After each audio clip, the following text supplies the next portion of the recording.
Welcome everyone to our 30-day public comment, public kickoff meeting. My name is Brian McBride and I serve as the director of the Longview Metropolitan Planning Organization.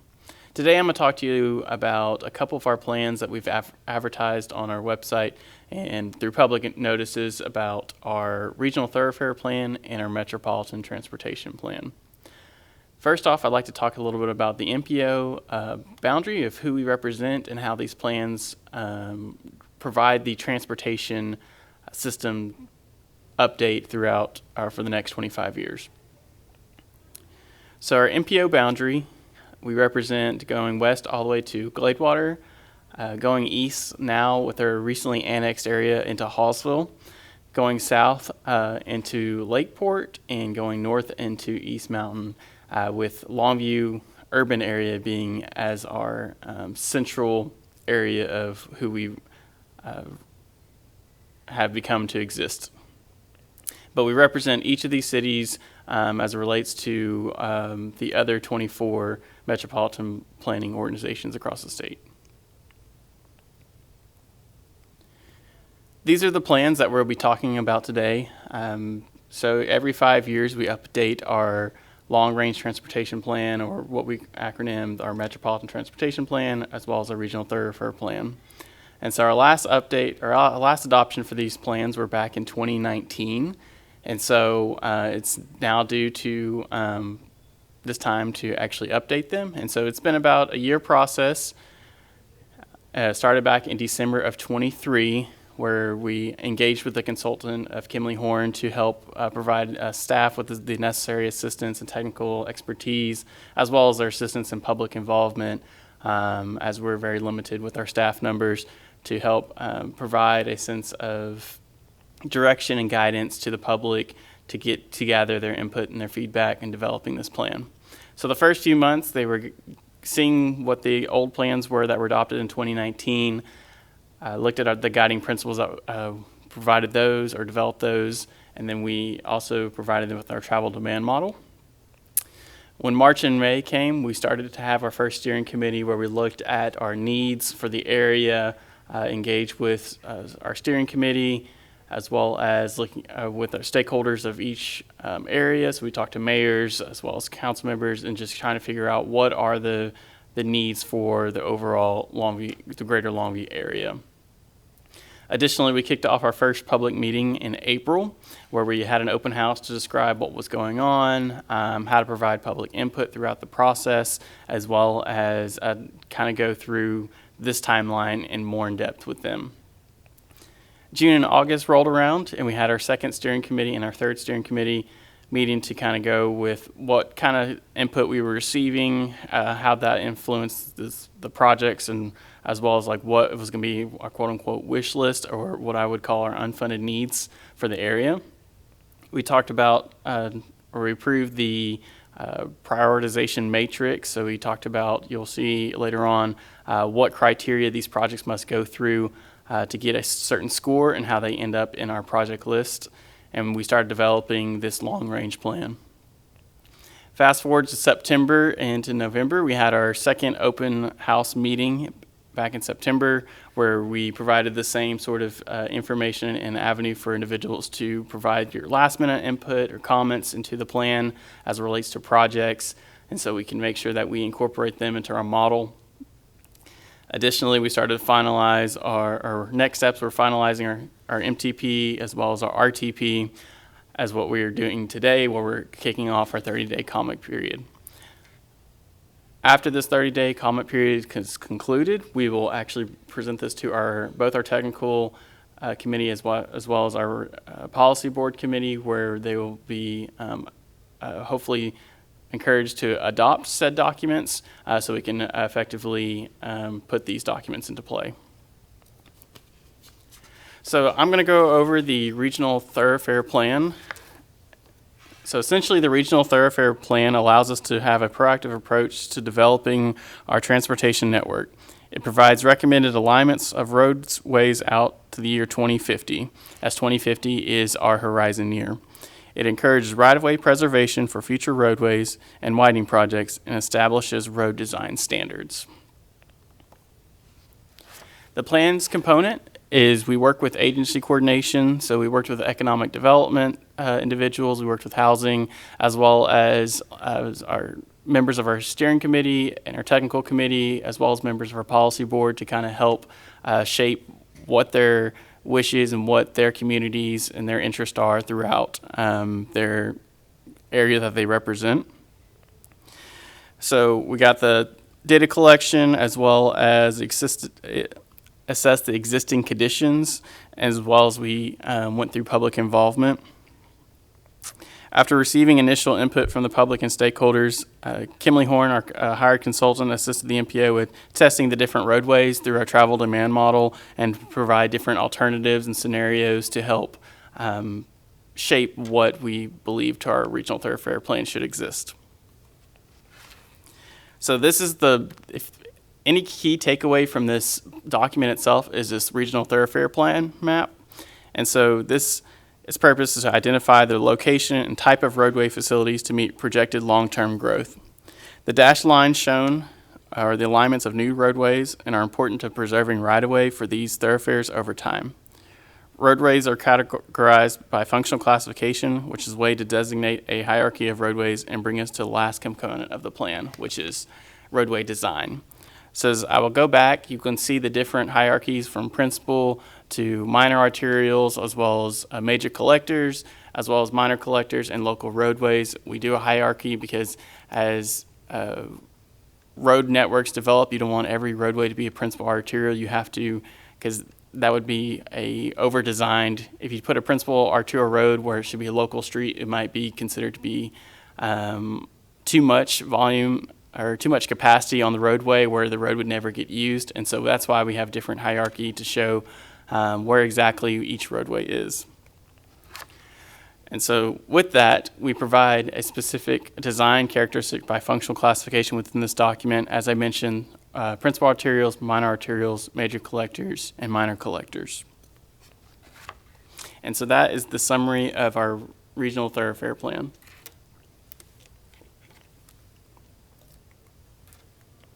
Next, I'm going to go over our 2050 Metropolitan Transportation Plan. The goals of this plan changed from a little bit, or they stayed consistent primarily through 2045 MTP. However, we merged some of the categories as we went through public involvement, as we saw it was more beneficial that we should lump some of the goals instead of having a expanded list. So safety and security, we prioritize the safety and security of all travelers within the region. Economic vitality supports economic opportunities, job growth, and improved competitiveness on the metropolitan area by providing efficient and context-sensitive transportation network, as well as multimodal transportation, which offers a range of accessible and safe transportation options to meet the needs of the public. And connectivity, improve the integration of the transportation networks to create seamless connections between various transport modes and major destinations, boosting travel efficiencies and accessibility for everyone. Additionally, we looked at maintenance and system efficiency. We believe that to enhance the effectiveness of transportation, we have to make sure that we keep up with our roadways, as you'll see in our weighted criteria that how important this was. As well as social environmental needs, we incorporate the balance of community social, economic, environmental needs throughout the transportation planning process. So the Metropolitan Transportation Plan, the considerations that were provided throughout the development of this through our planning practices were such as air quality, as well as safety and security. As I mentioned, it's multimodal planning. We consider bicycle and pedestrian infrastructure, as well as public transportation, as in bus, train, and as well as airplanes. As Gregg County has the airport, as well as Longview Transit has a multimodal center that has a train access component to it. We consider all modes of transportation. And additionally, we consider freight, which the statewide multimodal transit plan was just recently adopted in 2023, and so we considered that plan in this development.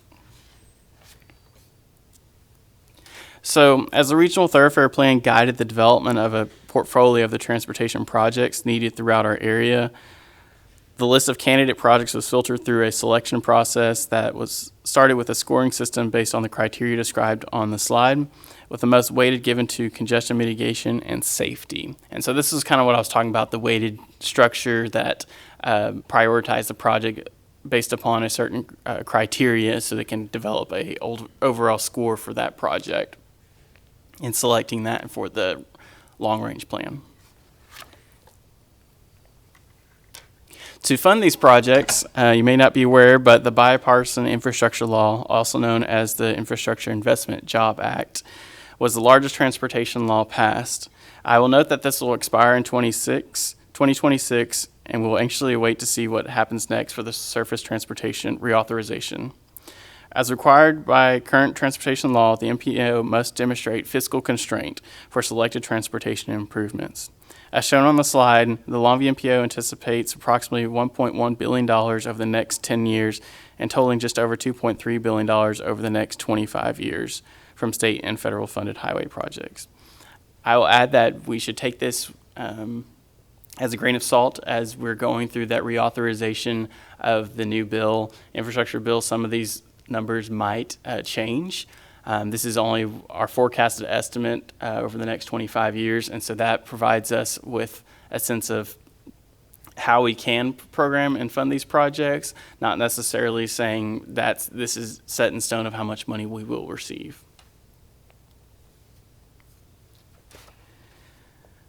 So the projects that were selected or categorized in our 10-year plan, you can be shown on the screen on the map. You can see the yellow-ish roadways and also highlighted off to the side what projects like George Ritchie, as well as I-20, State Highway 31 interchange improvement, some bridge replacement, as well as a widening of I-20, the western portion, State Highway 42, US 271, Loop 485 in Gladewater area, as well as the State Highway 31 and Spur 63, that South Street interchange going up to Highway 80, are some of the most notable projects that will be happening in the next 10 years.